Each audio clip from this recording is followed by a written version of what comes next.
नमस्कार जोहार। आप देख रहे हैं दृष्टि नाव और मैं विजय दत्त पिंटू।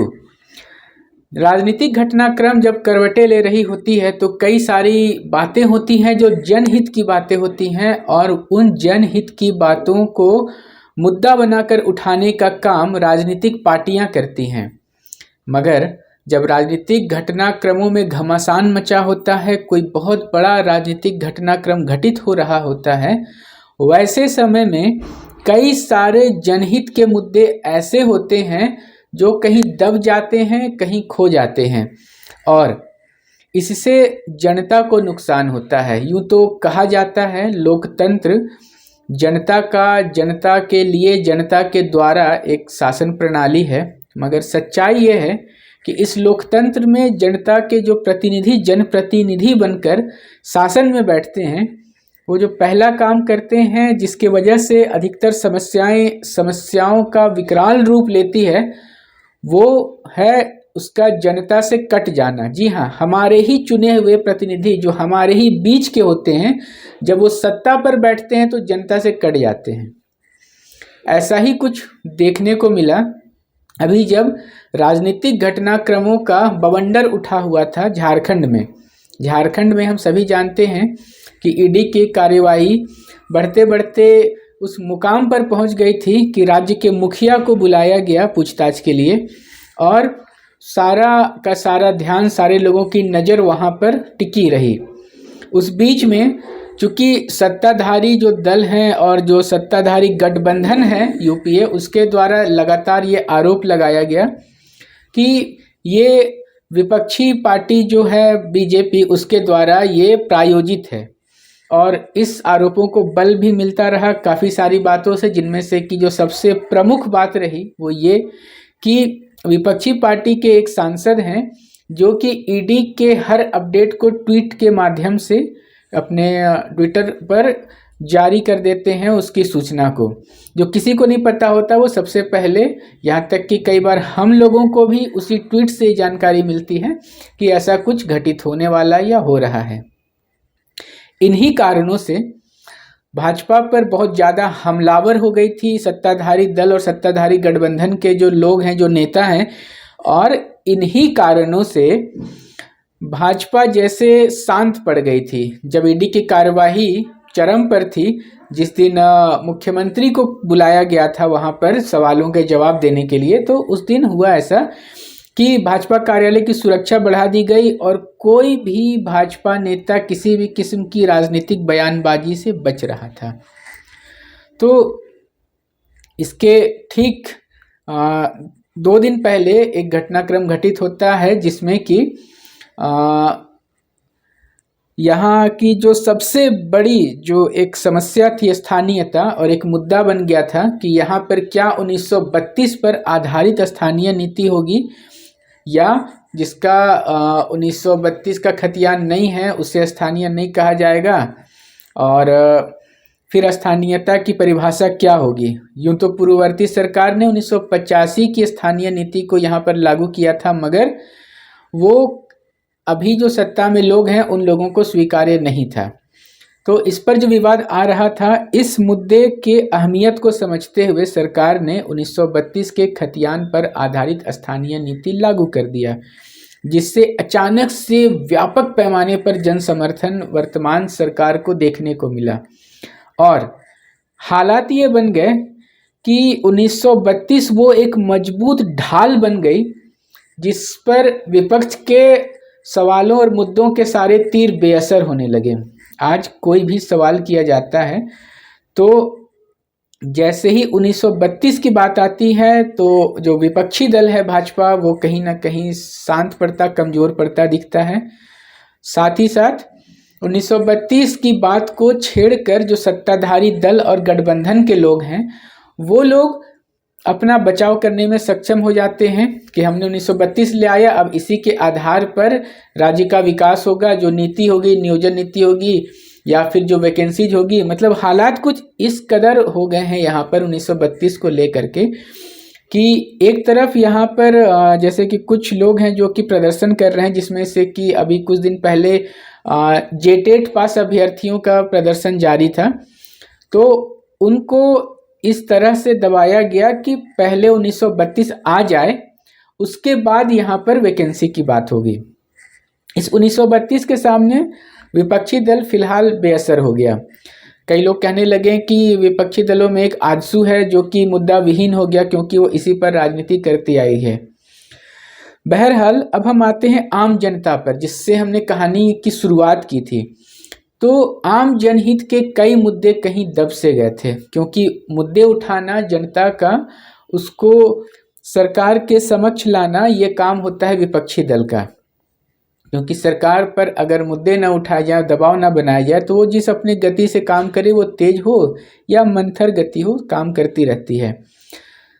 लगा जैसे कि 1932 के सामने भाजपा फिलहाल शांत पड़ गई, उन्हें सूझ नहीं रहा क्या हुआ। मगर विगत दिनों एक सकारात्मक बात देखने में आई कि जैसे एक तंद्रा से भाजपा जागी। जी हाँ, भाजपा जागी तंद्रा से, और व्यापक पैमाने पर राजधानी रांची में ही प्रदर्शन किया गया, जिसमें से कि उन्होंने कई जनहित के मुद्दे उठाए, और ये मुद्दे सच में काफ़ी महत्वपूर्ण हैं। इन मुद्दों को भाजपा ने पहले क्यों नहीं उठाया, यह बात समझ से परे है।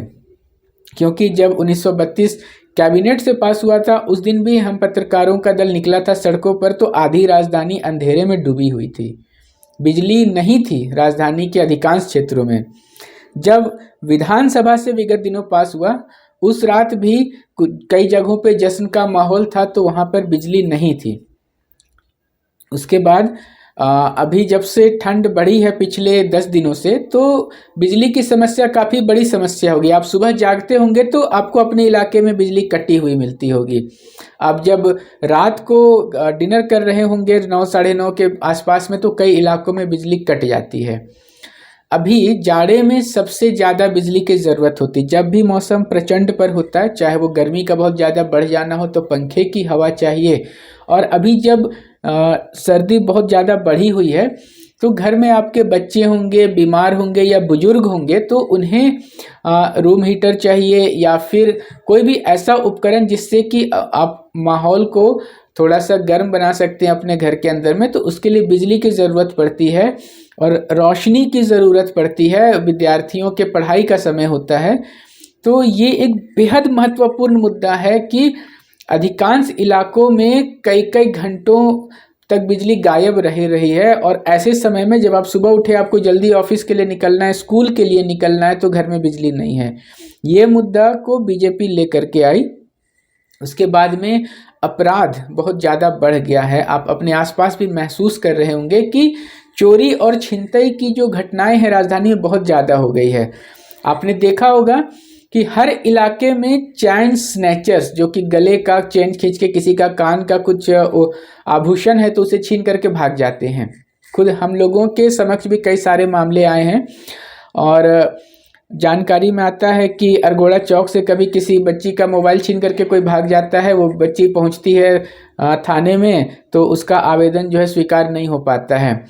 राजधानी का जो सबसे प्रमुख इलाका है मेन रोड, वहाँ पर एक आदमी का मोबाइल छीन के कोई भाग जाता है, तो वो कोतवाली थाना पहुँचता है, और वहाँ पर कहा जाता है कि आप गुमशुदा होने का रिपोर्ट दर्ज करिए। वो विरोध करता है और कहता है कि भाई मेरा मोबाइल छीन के भाग गया है कोई, तो हम गुमशुदा होने का, खो जाने का रिपोर्ट क्यों दर्ज करें? इसमें तो फिर मेरी ही ऊपर गलती आ जाएगी, जबकि मेरे साथ अन्याय हुआ है, मैं उसके खिलाफ रिपोर्ट कराने आया हूँ। तो ये अकेला मैं नाम लेकर के खाई से ये मत समझिएगा कि यहीं पर घटनाएं हुई। प्रायः राजधानी के सभी इलाकों में ये घटनाएं घट रही हैं, और प्रतिदिन घट रही हैं। आज के समाचार पत्र भी आप उठा कर देखिएगा तो आपको देखने को मिलेगा कि नामकुम के इलाके में आपका एक अपार्टमेंट में चोरी की घटना घटित हुई है। जी हाँ, अपार्टमेंट में जहाँ की लोग रहते, सिक्योरिटी गार्ड रहते, वहाँ चोरी हो जा रही है। तो क्या हालात हैं आप समझ सकते हैं। यहाँ कांटाटोली के बगल में लोआडी है, वहाँ पर एक महिला से चेन छीन लिया गया। ये तो रजिस्टर्ड मामले हैं। कई सारे मामले ऐसे हैं जहाँ की प्रशासन के द्वारा डिमोरलाइज कर देने की वजह से मामले दर्ज तक नहीं हो पाते हैं। तो अपराध चरम पर है। कई सारे अपराधी संगठन नए नए आ रहे हैं जो सर उठा रहे हैं। कई सारे अपराधी संगठन थे जो कि कहीं विलुप्त प्राय से स्थिति में थे, वो सामने आ रहे हैं। और इन मुद्दों को लेकर के मजबूती से जनता के मुद्दों को सरकार के समक्ष प्रेजेंट करना विपक्षी दल का काम होता है। मगर भारतीय जनता पार्टी जो यहाँ की मुख्य विपक्षी दल है, वो कहीं 1932 की वजह से तंद्रा में खो गई थी। उसका जागरण हुआ, ये बेहद अच्छे संकेत हैं लोकतंत्र के लिए। उसे ऐसे मुद्दों को उठाना चाहिए और इनके समाधान के लिए प्रयास करना चाहिए, क्योंकि हर राजनीतिक पार्टी का उद्देश्य होता है सत्ता में आना। बीते समय में जनता के मुद्दों को लेकर के झारखंड मुक्ति मोर्चा ने जो संघर्ष यात्रा निकाला था, उसी का परिणाम है कि आज भाजपा को अपदस्थ करके झारखंड मुक्ति मोर्चा के नेतृत्व में यूपीए की सरकार है यहाँ पर। तो अगर भाजपा भी सत्ता में वापसी करना चाहती है तो उसे जनता के मुद्दों को पकड़ना होगा, उन मुद्दों के समाधान होने तक संघर्ष करना होगा, तभी जनता के बीच में स्वीकार्यता बढ़ेगी। वरना अभी जो हालात हैं जिसमें जेएमएम इतनी मजबूत हो चुकी है कि अब दावे किए जा रहे हैं कि हो सकता है कि अगले 2-3 टर्म तक हेमंत सोरेन ही मुख्यमंत्री बने रहेंगे। बल्कि दावों में इतनी ज़्यादा आत्मविश्वास की झलक देखने को मिलती है कि हो सकता है कि अकेले अपने दम पर बहुमत लाएंगे और भी अच्छी संख्या में आएंगे, 50 से ज़्यादा सीट, 60 से ज़्यादा सीट जैसे दावे किए जा रहे हैं। और जिस प्रकार का जन समर्थन देखने को मिल रहा है कि जब भी मुख्यमंत्री के तरफ से कोई आह्वान होता है तो हजारों की संख्या में लोग राज्य के विभिन्न जिलों से, लगभग सभी जिलों से, सभी क्षेत्रों से आते हैं और यहाँ पर जोरदार जनसभाएं होती हैं, जोरदार प्रदर्शन होता है। उसे देखने को स्पष्ट मिल रहा है कि सरकार बेहद मजबूत स्थिति में है। तो भाजपा को भी मुखर तरीके से मुद्दों को सामने लेकर आना चाहिए। हमारे इस विशेष अंक का उद्देश्य यही था कि मुख्य विपक्षी दल है अगर भाजपा, तो वो अपना विपक्ष का धर्म निभाए, जनता के मुद्दों को मजबूती से उठाए, तभी जनता के बीच में स्वीकार्यता बनी रहेगी। वरना तेजी से जनाधार खोते जा रहे हैं कहीं ना कहीं, ये जब तक समझेंगे तब तक बहुत देर हो चुकी होगी। हमारी इस खबर से आप कितना इत्तेफाक रखते हैं कमेंट बॉक्स में लिखकर हमें ज़रूर से बताएं। अगर आप हमें फेसबुक पर देख रहे हैं, फॉलो नहीं किया तो कृपया फॉलो कर लीजिए। यूट्यूब में हमें सब्सक्राइब कर लीजिए। खबर अच्छी लग रही हो तो हमारी खबर को लाइक करें, शेयर करें। कैमरा सहयोगी रिक्की राज के साथ मैं विजय दत्त पिंटू। फिलहाल इतना ही।